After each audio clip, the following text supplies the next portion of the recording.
We do the lecture on the Greek letters. Let's take a look at the derivation of a Black-Scholes model. Here I'm using the example 13.4 as I'm using the same call price. Okay, is a Black-Scholes model. First, I want to take a look the graphic, the price relationship with respect to the inputs. We know the five parameters. They are for a options. There are five parameters. The first one, stock price. The second one, exercise price. The third one, time to maturity. The fourth one, interest rate. The last one is volatility, the sigma. So let's first look at the call option with respect to stock price. If the exercise price is 40. Now here is a graph. You see this option still have like I have half a year to go. So the life acceptance number is 0.5. You see that value of a core value is a non-linear, is a curvature, not straight line. When you see the payoff for a core become straight line, that means it's dead. The exercise is in the money or out of money. But if it's a curvature, means it can be in the money, can be out of money, but it's still alive. Now with the exercise price at the 40, somewhere here, going up, but the speed of going up, if looking at the outside, on the left-hand side of the graphic, the asset price is out of money, and on the right-hand side is in the money. You have some intrinsic value, which is already in the money. Starting from the 40, anything below 40, they only have is time value money. It is a time value, right? For the chance is a curvature. So it's increase function, but a different rate. Now let me change the input. Now looking at core value with respect to strike price. The curvature draw is a downwards. Basically, the higher the exercise price, the lower the core value is a negative relationship. Now, with respect to, let's say, time to maturity, let's looking at from the longer the time maturity, it's an increase function. It's increase function. I mean, longer the maturity, time to maturity, high the core value. Now let's ignore the interest rate. That's not important. Look at volatility. That's the important one parameter. Also, volatility also increase function. That means if the volatility increase, the stock value, the option core value will increase.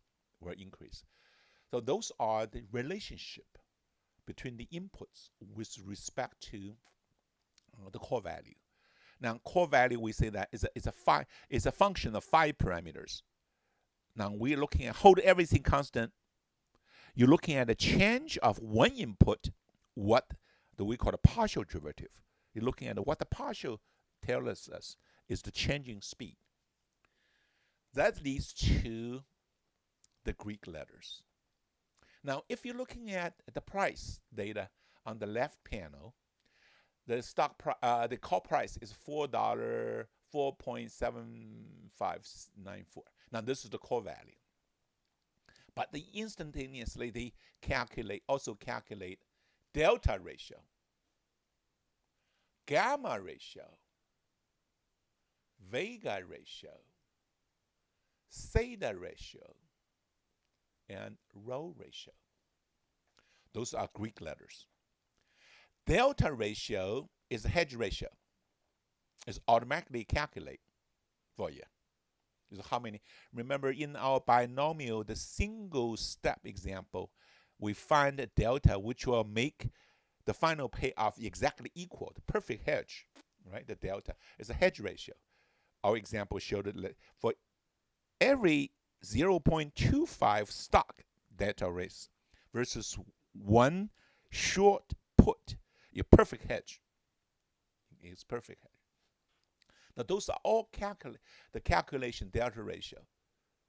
The gamma ratio. Now, this is the parameter will impact what the impact on the core value or put value as the we call the Greek letters.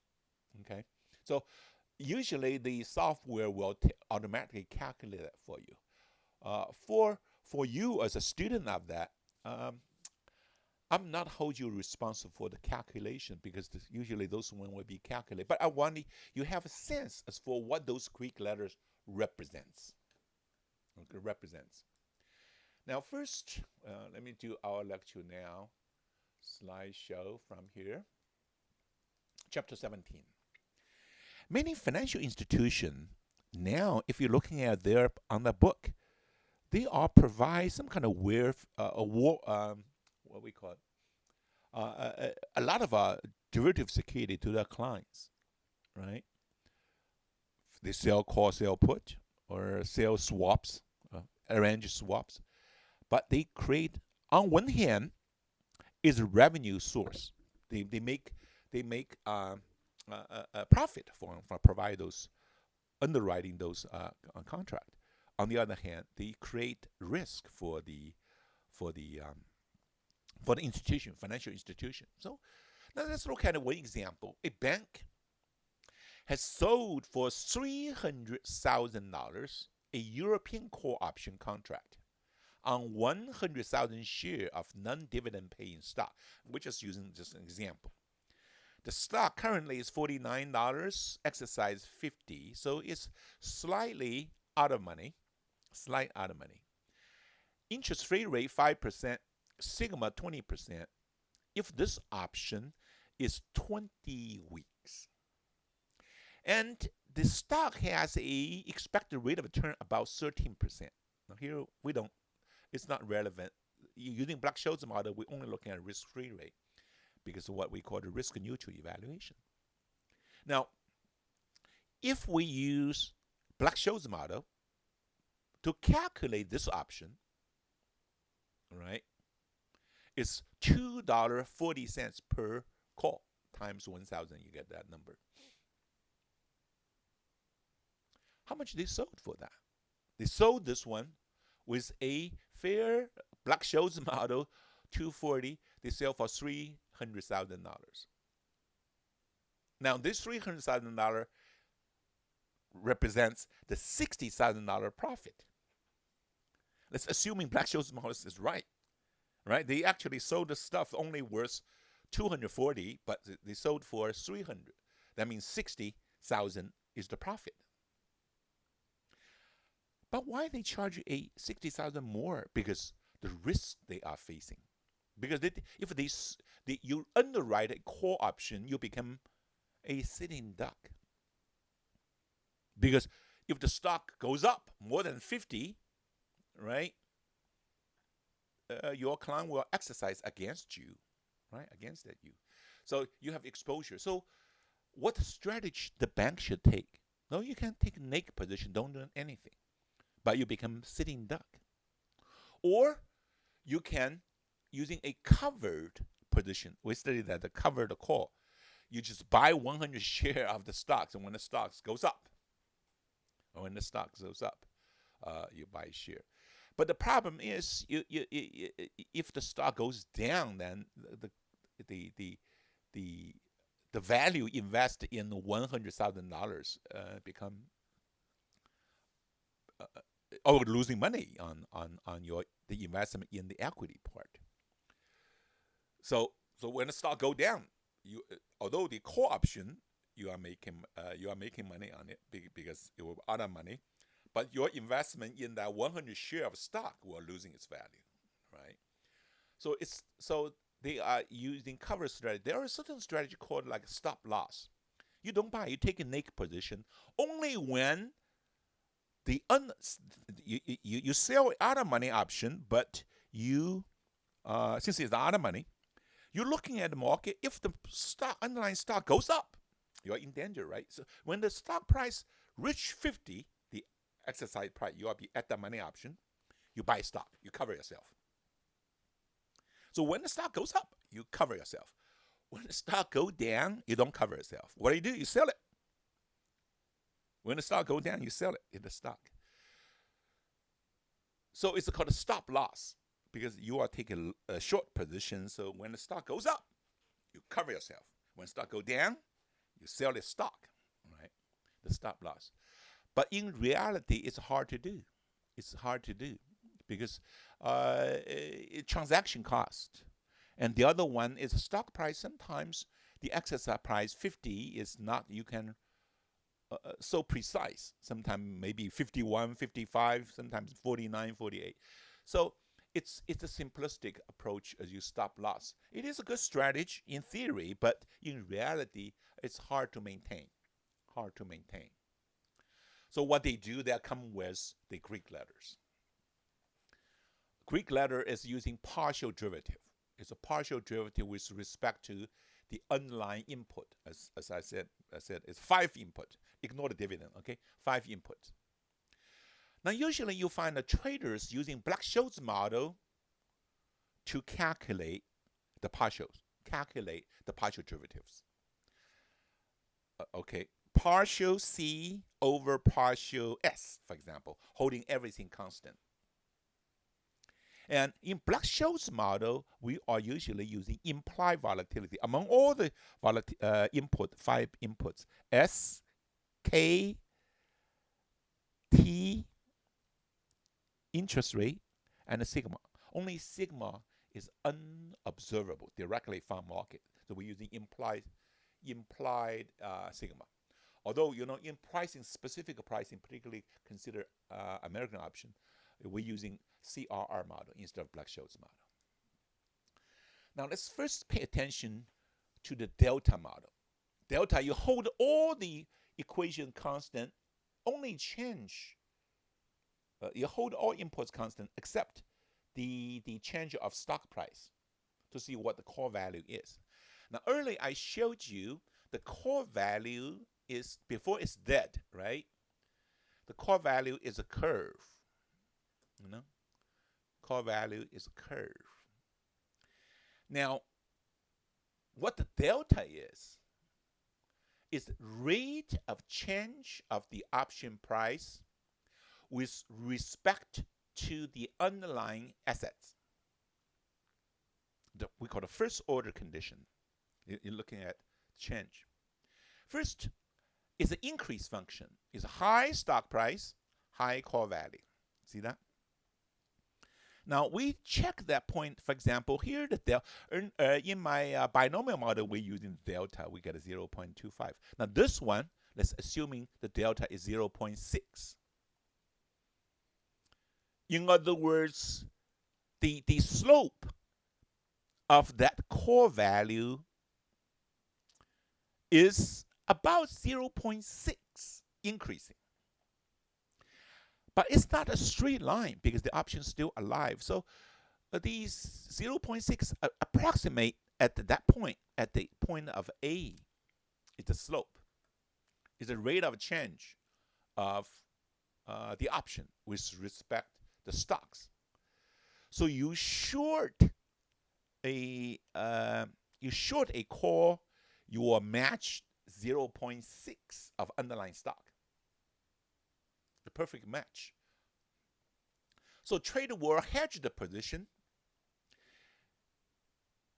So they sold 1,000 options. They long 600, 0.6 is the hedge ratio, stocks. You don't want like a 100, you don't need like a 1,000 share because the change ratio, the hedge ratio is 0.6. Yeah, 0.6. So the hedge ratio give you the approximate, the match hedge. The slope, one, you're looking at one positive, one negative. Using short position, give you negative, right? Perfect hedge. So, however, at instantaneously, it's a perfect hedge. But since it's a curvature, the stock price, the call price is changing. The delta also change as stock price change. So 0.6 might later be 0.9 or 0.4. It will change. Therefore, your hedge position must be rebalanced. You have to buy more or sell more to match what the hedge ratio is, because hedge ratio change. That's a curve to match curve from derivative security like option versus a straight line from stocks, cash position. So if the curve is so delta neutral, which usually talking about small period perfect hedge, involve maintain a portfolio perfect hedge. The delta hedge for core, as a matter of fact, is the ND1. ND1 in Black-Scholes model, ND1 is the delta hedge ratio, which is a conditional probability that core will be in the money. For a put, so the delta for core are always between 0 and 1. Perfect hedge, then the ND1 should equal to 1, 100% in the money. 0 is no chances in the money. There's no hedge fact. Therefore, this equation showed you, ND1 showed you, a out of money option, core option, has less hedge function than in the money option.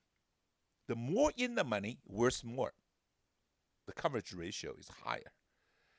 This out of money option have very low delta value and delta ND1 value. So it's less. Now, if ND1 is the probability for core in the money, then ND1 minus 1 is the delta for European put on the option. Now, don't confuse with 1 minus ND1. Here is ND1 minus 1. What that mean? Because ND1 is between 0 and 1. So delta for European put is from negative 1 to 0. Oh, that's why you buy a put, you get, if in the money put, which has a negative value. You long a put, you buy insurance, right? When the stock price go down, the put will be in the money. So the delta for European put is negative, right? A delta for European core is positive, between 0 and 1. The other one is negative 1 and 0. So here this showed you a core. I showed you this relationship, delta 1 situation going up. For a put is negative value. It's negative value. There will be the high in the money, the put, the better parameter. The high value for its coverage. Okay.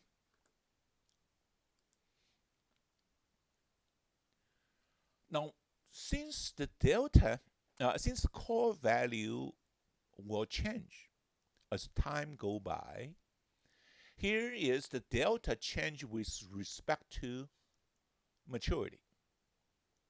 You will see that if at the money or near the money is in the middle, is increase. Its function will increase.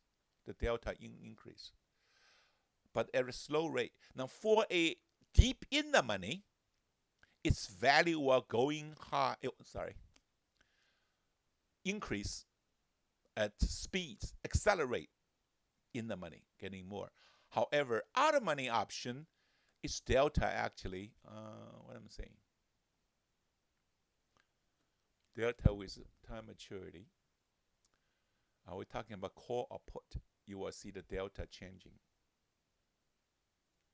Right? The out of money option K will be 60, will decrease function. So delta hedge, you basically is involved buy high, sell low. It's costly. Okay, delta hedging, because you need to constantly adjust your value. Here it showed you the delta changing, the ratio, your share purchased. When the delta changed, you reduce purchase. As a result, you buy high, sell, buy high, sell low. It's a costly. The example just showed you is a costly proposition. Delta hedge. Okay, delta hedge is for call is between 0 and 1. For put is -1 and 0. In the money usually have high delta value, absolute value, value. When it's out of money, it's approach to 0. When it's in the money, approach +1 or -1. Okay. Now theta. Theta is the speed of the delta change. The theta speed change means time past the price underlying assets volatility remain constant. The value longer call and the put option will gradually decline. Also, the theta value. Here, just show you that. Now, gamma ratio. Now, let's look at the rate of change of delta. Theta, I'm sorry. The theta is for the timing. The gamma is second order condition. Gamma risk is the rate of change of change. Rate of change of change. We can see that delta ratio is something like if you drive a car, the parameter is per hour. How many miles per hour is the delta ratio. But what the gamma ratio is the acceleration and deceleration from 0 to second, or how many seconds you speed. So how fast you change its value. And the gamma ratio, second order condition. Usually those are very sensitive when the stock is near or at the money. The usually highest, the change, its speed of speed, the acceleration or deceleration change are usually the highest one. Gamma ratio. Now, in gamma ratio is looking at, now remember when we talking about delta ratio is the straight line. And the gamma ratio is the difference, the error, if a straight line cannot cover, if your deviation far. From C prime to C double prime is the gamma. C prime to C double prime is the gamma. But at the point at C, there is no gamma because it's basically closed. But if you deviate, then if the curvature is more curved than the straight line, then you have a high delta ratio. Right? It's the gamma ratio. Now, in Black-Scholes model derivation, we say that Black-Scholes showed a partial differential equation. We do evaluation. You construct a risk-free portfolio, and it's a dynamic. It looks like partial C over partial S, etc. Very long. Now you can change those, the partial C over partial S. The first one is theta, second one is delta, and the gamma ratio is third one. It's third one. So the partial differential equation Black-Scholes model created actually summarized the dynamic of change core value or put value with respect to the 5 parameter, particularly that 3 parameters in it. So now we're talking about delta, gamma, and the theta. Now, the other one is the input is the implied volatility. If delta ratio is the most important one, the second the ratio our pay attention is Vega risk. Vega risk is the rate of a change of the derivative security or put with respect to implied volatility. It's always increased function, right? But its most sensitive is near the money or at the middle. It's the highest one. That's why when you calculate implied volatility, we always use at the money or near the money to look at implied volatility because it's the most impact, because the core value is most sensitive towards the change of sigma. If outside money is out of money or deep in the money, it's not so sensitive. So near the money. This is part of the reason the implied volatility usually is based on pair of near the money or at the money option, call or put. Delta can be changed by taking a position in the underlying asset. You basically just cover yourself. However, the gamma and the Vega risk, the underlying assets do not have those order conditions, those sensitive inputs. Therefore, you can only cover it by taking opposite position on another option. You need the option to cover the gamma risk or Vega risk. But you can take stocks, cash, or future to cover delta risk. So because it's curvature, you have to using another curve to fit it. Otherwise, you cannot really hedge it.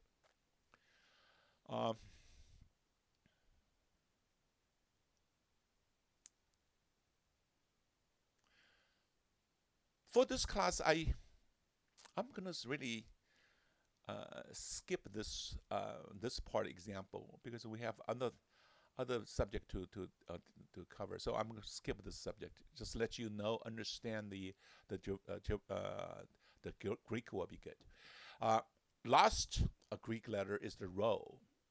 It's rate of return of a call or put with respect to the interest rate. That is not that important. So overall, the Greek letters are used for hedging purpose, particularly for if you take a short position in options, you have to cover yourself.